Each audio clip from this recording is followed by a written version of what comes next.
네, 오늘은 레질리언스라는 제목으로 하나님의 말씀을 함께 나누도록 하겠습니다. 레질리언스라는 말이 여러분 있습니다. 이게 어떤 뜻이냐면 이제 어려움이나 충격을 받았을 때에 이를 극복하고 회복하는 능력을 뜻합니다. 이 대한민국이란 나라가 이 레질리언스의 기질을 보여준 대표적인 사건이 하나가 있는데 바로 2007년도에 발생했던 태안 기름 유출 사건입니다. 이 사건 약 1만 234kl의 기름이 바다에 흘러 들어와서 엄청난 양의 기름이 유출된 사건으로 지금도 기록되어져 있는데, 그 사건을 보고 많은 이들이 회복되어지는 데만 수십 년이 걸릴 것이다 라는 전망을 하게 될 만큼 굉장히 절망적인 상황이었습니다. 그런데 그 소식을 듣고 전국 각지에서 봉사자들이 모이기 시작했습니다. 아름다운 바다를 되찾자라는 명목하에 많은 봉사자들이 몰렸고 한 약 123만 명 정도의 봉사자가 늘 그곳에 와서 기름을 제거하는 역할을 감당했다고 합니다. 그러니까 수많은 사람들이 거대한 띠를 이루고 기름 양동이로 옮겨가면서 또 바위에 낀 기름을 흡착포로 떼어내면서 빨리 바다가 회복되었으면 좋겠다라는 어떤 그 마음을 가지고 이 일에 동참했는데, 그 모습들을 통해서 약 10년 만에 이 바다가 회복되어졌다라고 합니다. 그러니까 엄청난 회복적 능력이 이 나라 가운데 있다라는 것이죠. 그것을 보여준 대표적인 사건이 바로 이 태안 기름 유출 사건인데, 이것이 바로 이제 레질리언스라는 단어의 의미인 거예요. 위기가 찾아오고 또 어떤 어려움이나 충격이 찾아왔을 때 그것을 얼마나 빠르게 극복하고 회복할 수가 있는가. 그런데 이 여러분 레질리언스라는 단어는요, 비단 일상생활에서도 요구가 되어지지만 믿음의 길을 걸어가는 우리에게도 특별히 신앙적 레질리언스라는 것이 반드시 필요하다라는 것을 우리가 오늘 본문의 말씀을 통해서 여러분 고백할 수가 있게 됩니다. 오늘 본문을 보시면요, 우리는 한 사람의 삶을 회복시켜 나가시는 그 하나님의 능력을 우리가 만나게 되는데, 오늘 본문은 앞서 신탁을 전한 이 하나님의 선지자 나단이 집으로 돌아간 뒤에 다윗의 삶 가운데 일어난 사건입니다. 우리가 앞서 읽지는 않았지만 13절을 보면 다윗은 하나님께 자복하고 회개하며 죄사함의 은혜를 받았다라고 성경이 말씀하고 있는 것을 보게 됩니다. 그런데 여러분, 우리가 여기서 중요하게 생각해야 될 것은 무엇이냐? 자신의 잘못을 인정하고 하나님의 은혜로 죄사함을 받았지만 이 죄에 대한 징계는 사라지는 것이 아니다라는 것을 우리는 기억할 수 있어야 합니다. 여러분, 우리가 앞서 성경을 보시면 다윗이 밧세바와 동침할 때에 생겨난 아이가 하나 있었다라는 것을 알 수 있게 됩니다. 그러니까 어떻게 보면은 죄의 결과물이잖아요. 하나님께서 원하시지 않은 방법이었기 때문에 하나님은 나단을 통해서 이 다윗을 책망하시면서 14절 후반절에 뭐라고 이야기하시냐면 당신이 낳은 아이가 반드시 죽을 것이다라는 하나님의 뜻을 전하게 됩니다. 그리고 하나님의 말씀대로 오늘 본문부터 보시면 이 아이를 하나님이 치셨고 아이가 심히 앓게 되었다라고 성경이 말씀하고 있는데요. 그러니까 다윗이 지은 죄로 인한 징계가 여러분 시작이 되었다라는 거예요. 그러니까 우리가 이 죄라는 것은 우리가 죄 사함을 받았다라고 해서 징계도 끝나는 것이 아니라 그 죄에 대한 징계는 하나님께서 이어가신다라는 것이죠. 그런데 이 아이가 앓게 되었다라는 말을 듣고 다윗이 어떻게 반응하느냐? 이 16절을 보시면 이렇게 말씀합니다. 다윗이 그 아이를 위하여 하나님께 간구하되 다윗이 금식하고 안에 들어가서 밤새도록 땅에 엎드렸다라고 말씀하고 있습니다. 그러니까 앓고 있는 아이, 얼마나 이게 하나님께서 치신다라고 했으니까 이게 얼마나 심각한 상황이겠어요. 그 아이를 보고 있자 할 수 있는 것이 없다라는 생각이 들고 어떤 행동을 했느냐? 땅에 엎드려서 밤을 지새웠다, 금식했다라고 이야기하죠. 그러니까 절실하게 자신의 죄를 회개하면서 하나님께 간구하는 대표적인 기도의 모습을 다윗이 보였다라는 것입니다. 오죽했겠어요. 자신의 죄로 인해 아이가 아프고 자신의 죄로 인해 하나님께서 아이가 죽을 것이다라고 말씀했으니 이 부모로서 얼마나 힘들었겠습니까? 그러니까 그 마음을 다윗은 하나님께로 가지고 나아가서 지금 16절에 간구를 하고 있는 것이죠. 여러분, 그런데 다윗이 정말 열심히 기도했거든요. 금식하면서 기도하면서 엎드렸는데 이 간구가 무색할 정도로 아이는 금방 죽게 되었다라고 성경은 말씀합니다. 이렇게 생각하실 수가 있죠. 하나님께서 너무하신 건 아닌가? 아이가 무슨 죄가 있다고 이 생명을 거두어 가시는가라고 생각할 수 있지만, 여러분, 오늘 본문에서는 우리가 하나님이 너무하시다, 하나님이 이러실 수가 있느냐, 이거를 말씀하고 있는 것이 아니라 그만큼 죄가 가지고 오는 결과가 우리가 생각하는 것보다 훨씬 두렵고 무서운 것이다라는 것을 우리는 이 아이의 죽음을 통해서 여러분 우리가 기억할 수 있어야 합니다. 그러니까 우리가 여러분 죄에 대해서 왜 철저히 더 구별되어져야 되고 죄악으로부터 멀어진 삶을 살아가야 되느냐, 이 죄에 대한 징계가 우리 가운데 너무나 두렵게 다가오기 때문입니다. 이것은 우리가 죄 사함을 받았다라고 해결되는 것이 아니라 그 과정을 통해서 하나님께서 어떻게든 징계로 내려주신다는 거예요. 여러분, 이 다윗이요 금식하는 중에 아이가 갑자기 죽게 됩니다. 그리고 그 소식을 신하들의 행동을 통해서 발견하게 돼요. 그런데 여러분, 아이가 딱 죽었다는 소식을 신하들을 통해 다윗이 듣자 이 다윗의 행동이요 180도 변하게 되는 것을 보게 됩니다. 갑자기 아이가 죽었다라는 소식을 듣자 기도를 멈추고 금식을 멈추고 신하들에게 음식을 가져오라고 이야기해요. 일상생활로 돌아가겠다라고 다윗이 이야기합니다. 마치 아이가 죽을 것을 기다렸다는 듯이 일상생활로의 회복을 다윗이 보여주는데, 여러분, 오히려 더 슬퍼해야 할 때라고 생각이 들지 않습니까? 오히려 더 눈물을 흘려야 되고 아이가 죽었기 때문에. 근데 다윗은 그렇게 하지 않았다라는 거예요. 이 모습을 신하들이 보니까요 이해가 안 가는 거예요. 우리도 지금 이해가 안 가지만 다윗이 왜 그렇게 갑자기 180도 마치 기다렸다는 듯이 이 변화를 가지고 와서 일상생활로 돌아오는 그 모습이 이해가 안 가니까 이 신하들도 다윗의 행동에 의문을 가지고 질문을 하는 거예요.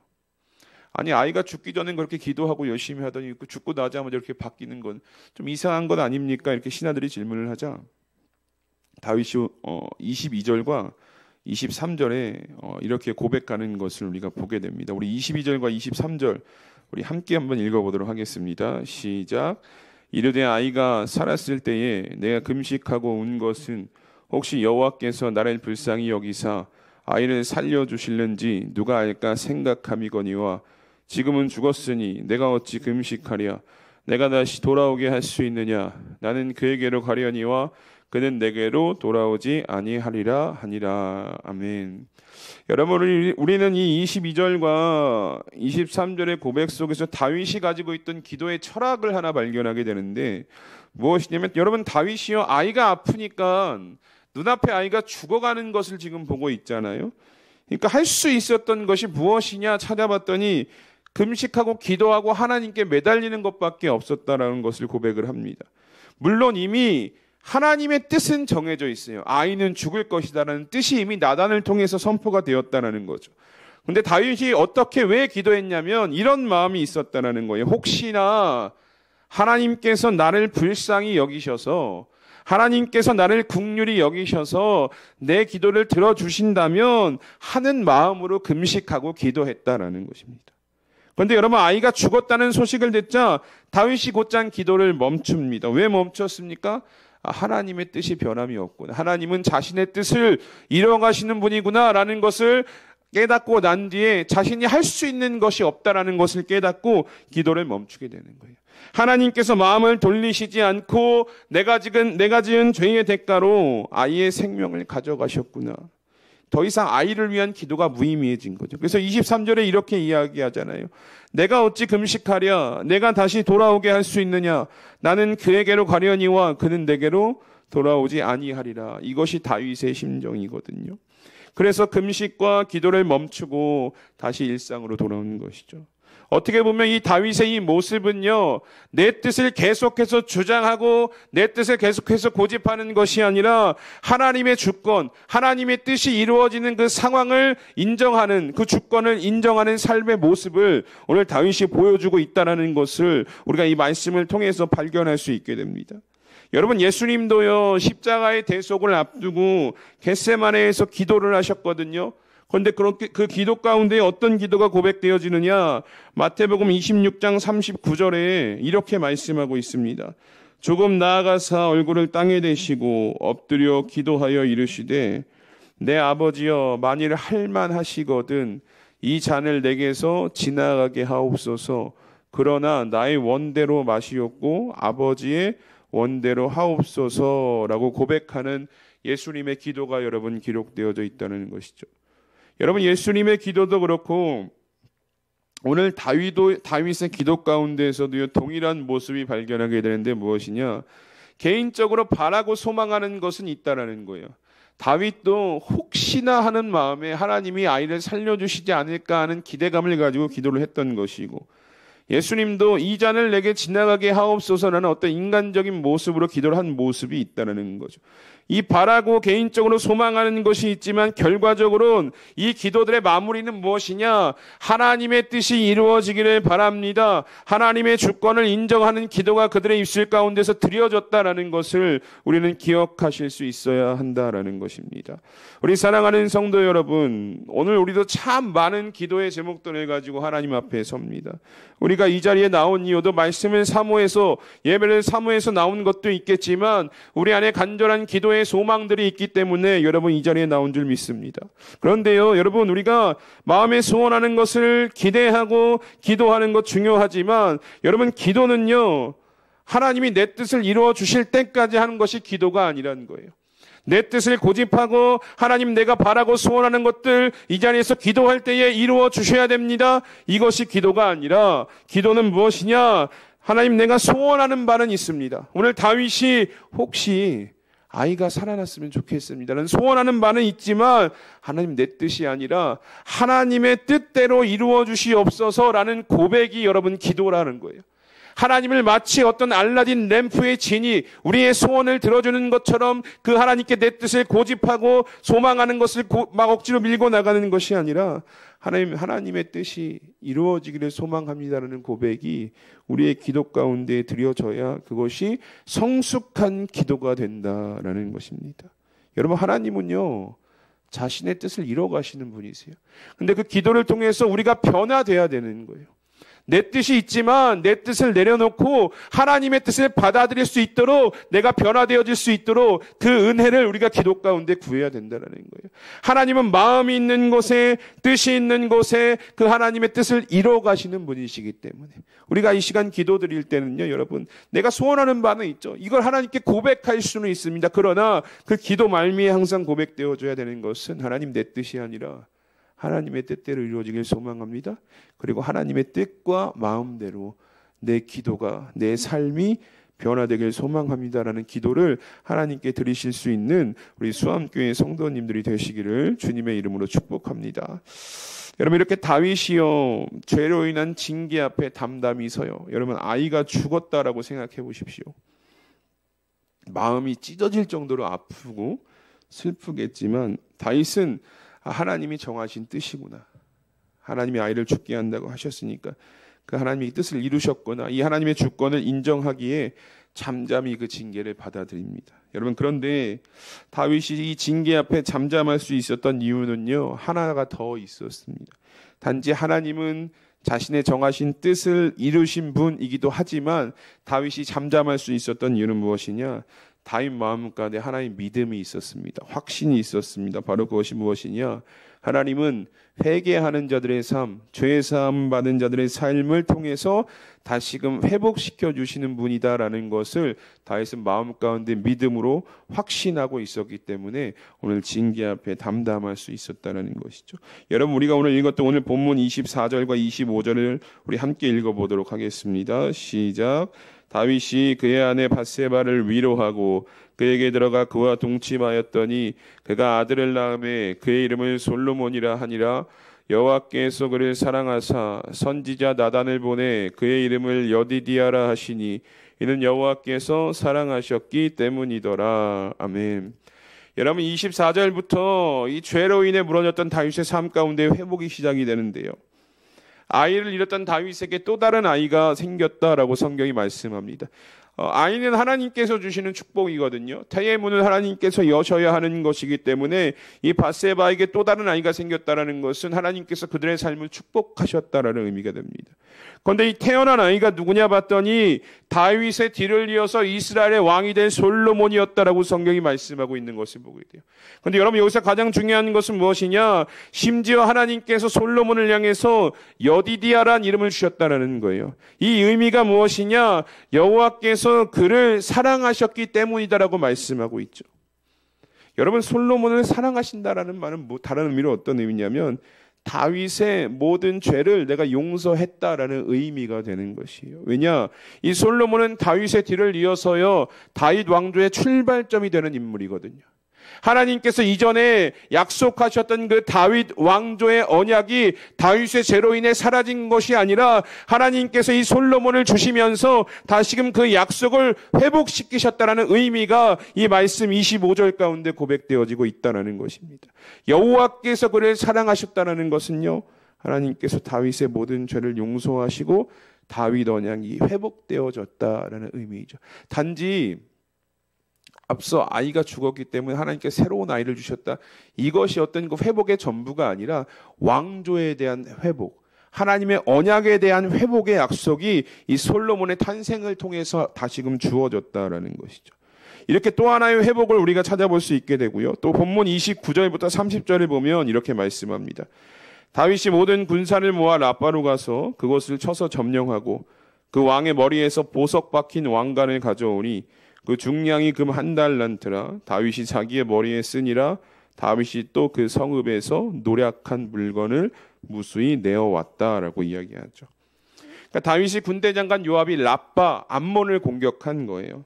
근데 이 암몬을 공격하는 것을 스스로 끝내지 않고 다윗에게 요청을 합니다. 군사를 이끌고 와서 함께 점령했으면 좋겠다라는 요청을 이제 하게 되고요.